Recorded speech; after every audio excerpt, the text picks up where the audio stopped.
astral beings look at us who are really doing the physical work, then like as almost kind of heroes. Like, wow, we're up here on our cloud, but this guy is really on the front line doing the inner work. Like, he's really down there with all the all the Maya and the delusion and all the suffering and the depression, and it like he's really doing the work. He's not talking about it, he's there. So that brings up a good question. Like, do you think we volunteered to come down here, or was it like we have to? I mean, I can't say for sure, but in my perception, I would say that don't wait to live in alignment. If Kriya Yoga is calling you, book your clarity call now at kriyayogamasterclass.com, and let's awaken together. Now diving back in. I would say what people say about the soul contract kind of resonates with me. I mean, I sometimes doubt it. Like, why would I sign a soul contract to go through all this when, but it gives you more of a contrast. Like, I know from a physical 3D perception that, because I experienced it, I know what it's like to go through suffering and depression because I've experienced it. That's why I don't want people to think like I'm this blissed out yogi because I'm a Kriya yogi and I'm on the path. I've been where they've been. I've asked the same questions that they've asked. I know exactly how they feel because I felt that way myself. So I think I would say, in my perception, I think, like, reflecting on it, that I made a soul contract to go as far off the yogic path to see if I could find my way back. And it was almost like a breath of fresh air. Like Babaji was like, what took you so long to get on this path? Man, you were having too much fun. I thought I almost lost you to another reincarnation. So that's kind of why I felt like, man, if I don't wake this guy up from his Maya delusion, he's going to stay in that delusion. And we're going to have to go through this again and again. Let's just try to wake him up. And when I did wake up, I did felt like a breath of fresh air. Like, oh, yeah, this is what I was supposed to be doing. So I would say, in my opinion, I think I did kind of sign a soul contract. Like, well, if I'm going to go back, I'm going to go as far off the path. And I'm going to go as far in my ego as I can. If I can find my way back, then I'll know I'm on the right track. So, but yeah, I in my opinion, I do think you sign a soul contract, but that's just my opinion. I could be wrong. Yeah, that kind of makes sense to me. And plus, like, when we're not here, we're probably quite fearless, and we're like, oh yeah, I could do that, no problem. Yeah. Yeah, that's why I think you get the memory wipe, because if you knew who you really were, then you wouldn't do, and you'd be on easy mode. Like, I know I can't die, so why should I even go through this spiritual growth or this spiritual evolution, or why should I do the inner work? So that's kind of why I think you have to have that memory wipe or that veil put over your face so you can't realize who you are. Because if you realize who you are, you really wouldn't do the inner work, because you know what the end of the game is already. So it's almost like a cheat code. Yeah.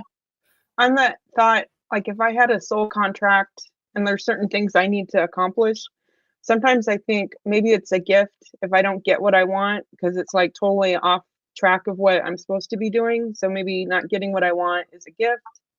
And I don't know, it wasn't good for me. And I don't know, like, the job, the relationship, the possessions, anything I wanted, it wasn't meant for me. So I'm being protected by not getting what I want. But I don't know, the rejection of not getting what I want, it hurts. Like, boo.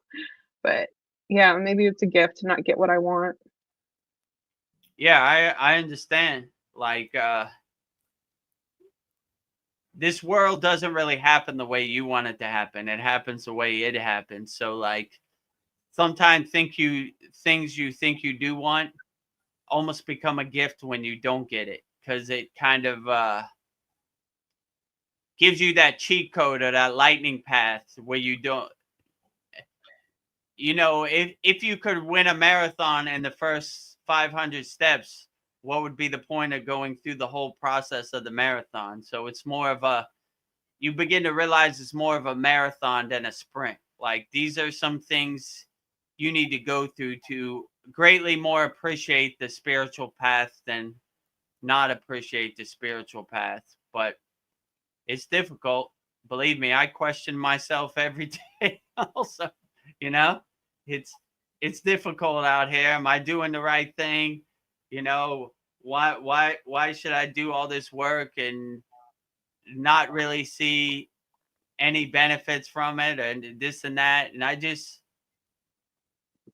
you just got to have the perspective of keep going and see how far this thing takes you and enjoy the ride. Be an enjoyer. Enjoy it for what it is. Yeah, looking back at my life, I've had a lot of life experience, and I can now look back at some of the bad things that I would say were bad, and I can see what the lesson was there, and like, for example, the wife cheating on me, and that just, it tells me that God is like, I'm not going to get my happiness from another human being, and it has to come from God, So that's kind of that lesson. But, each different thing that I experienced, there's a lesson there, and it's more easy now for me to go back and say, oh, okay, that happened, and this is the lesson that I should pull out of that, and just keep evolving in that way. Yeah, I agree with you. You begin to realize that happiness is internal, not external. So if you're looking for happiness in other people and other things, it's almost going to be like a fleeting kind of temporary happiness, like holding water in your hand. Like, when you have happiness inside you, then you don't really look for happiness anywhere else, because you realize happiness is inside you as you. But there are a lot of psyops and mind tricks to try to get you believe this will make you more happier. If you do this, this will make you more happier, because those master manipulators in the marketing space realize that if you realize you already have happiness, they can't sell you happiness. They can't monetize happiness, because you already have all the happiness you need inside you as you. So all you have to do is really unlock it or realize it. But yeah, if you're looking for happiness externally, it's only going to be like a temporary band-aid or a temporary fleeting kind of happiness. But when you carry happiness with you 24 hours a day, then no one can really take that from you, because you have happiness. And when someone tries to sell you happiness, you realize it's a lie and it's a joke to you almost, because they're trying to sell you something that they don't have. But it's powerful out there. They got a lot of tricks and buzzwords and hooks and all kinds of stuff, to trick your mind, to your subconscious. For sure. Just to let you guys know, Donnie left. He says, namaste to everyone. I'm hopping off early. Love you all. Love in all we do. Love you too, Donnie. Yeah. I'm happy you came. Yeah, happy you came. Yeah. I'm gonna stretch out my feet for a second. Yeah. The more the merrier. The more the merrier. A question we always ask is like, why am I here? And like, I don't know, like maybe it's like to share our gifts, or I don't know. We do have a purpose, just trying to figure it out. Like, what is my mission here? And I don't know. It seems like everybody wants to know what their purpose is, but I don't know. What would you say to people that don't really have any aspirations and have no purpose? They don't want to have a purpose. I don't know. Some people don't seem to want anything. Like I don't know.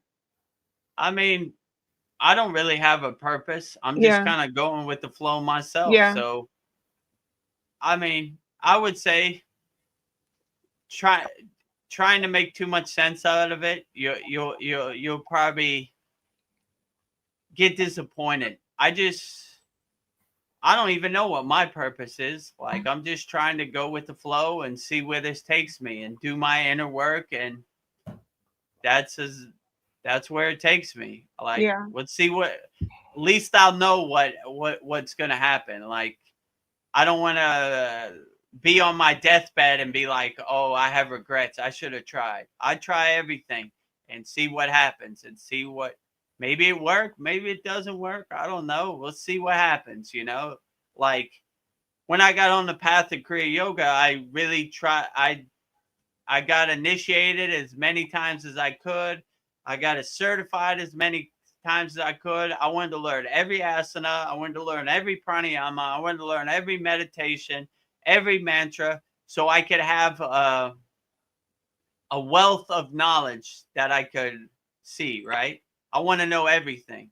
So if somebody told me, like, if you open your third eye, it's dangerous because you're going to let demons in, I'll be like, nah, I know because I've experienced the third eye. I've done the practice of opening the third eye. So those ghost stories that you're telling doesn't resonate with me because I have my own experience.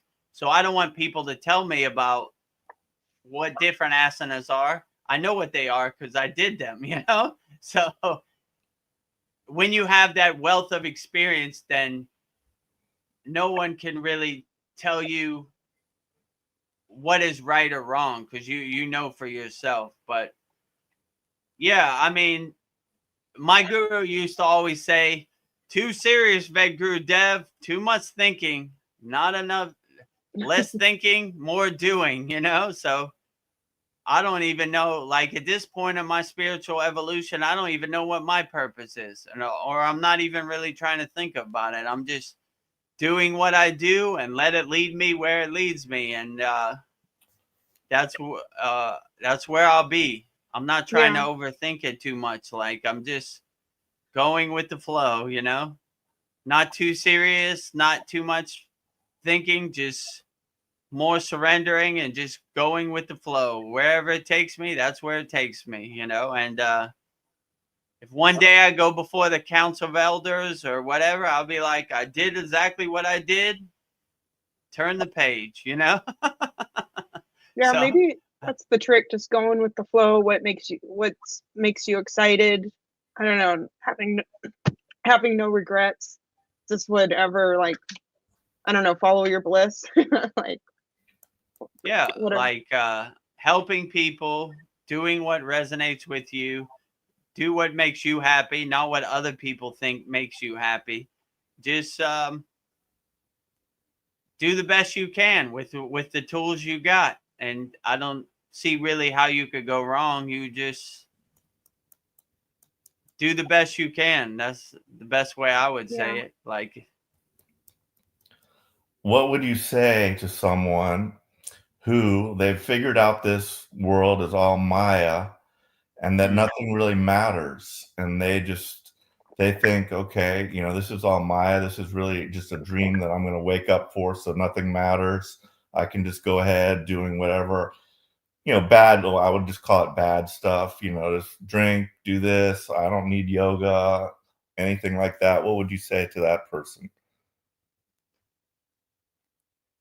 I mean, I would say that it's probably better to have like a more perspective, like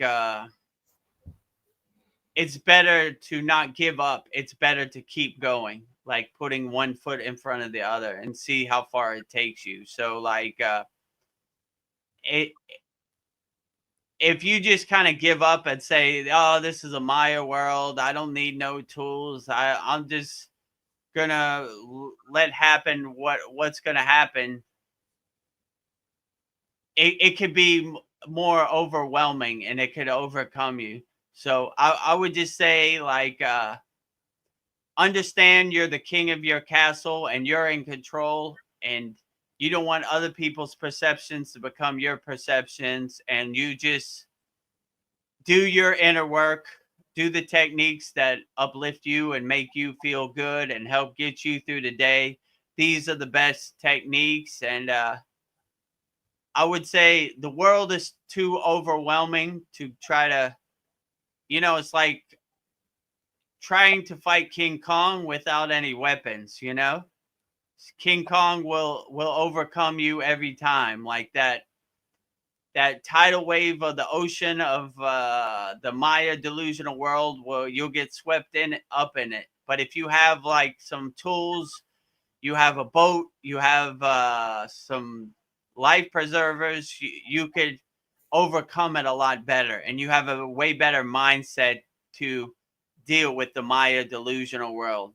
But it's tough out there. I'm not trying to lighten it at all. I understand, like, this Maya delusional world, it's a tough mountain to climb, that is for sure, But if you have good hiking boots and you have good poles and you have good techniques, and Kriya yoga makes you feel better and uplifts you and helps get you through the day and gives you a better perspective, then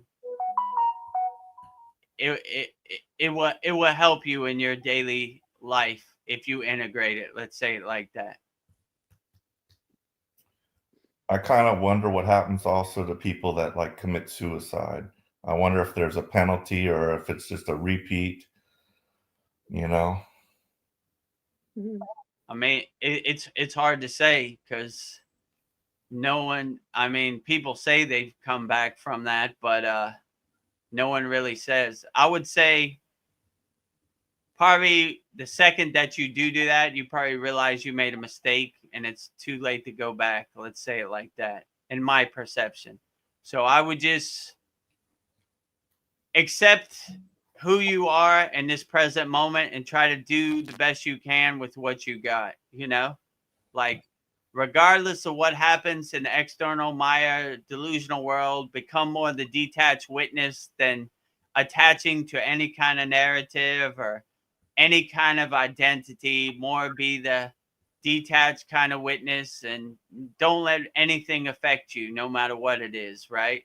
No matter who's president, no matter what NBA team wins a championship, no matter what happens in faraway places, Russia, Ukraine, Israel, don't let anything really affect you. Wake up with a smile on your face, enjoy nature, try to be the best person you can be, stay happy, love as many people as you can, unlimitedly. Try to be a beacon of hope, a lighthouse for people out there. Try to lead by example as best as you can. But I'm under no illusion that it's easy out here. It definitely is not. It's not easy for me, I wake up some days, I don't want to do it either. I want to go back to sleep, I want to eat some Skittles today, I want to go to Dairy Queen and buy a big birthday ice cream cake and eat it all myself. I want to eat a full pizza myself. But you kind of realize that you can't go down that you can't give up that way. I look at myself like I made too much progress to go backwards. I want to go forward. I don't want to look back. Like I don't want to look in my rearview mirror. I want to look through the front windshield, if you know what I'm saying. So whatever happened before, that's water under the bridge. I'm going forward, and I'm going to see how far that I can go on this Kriya yoga path and see how far it takes me. And wherever it takes me, that's where it takes me. Take the next step in your Kriya yoga journey. Book a call with me at kriyayogamasterclass.com, and let's create a personalized path for your spiritual growth.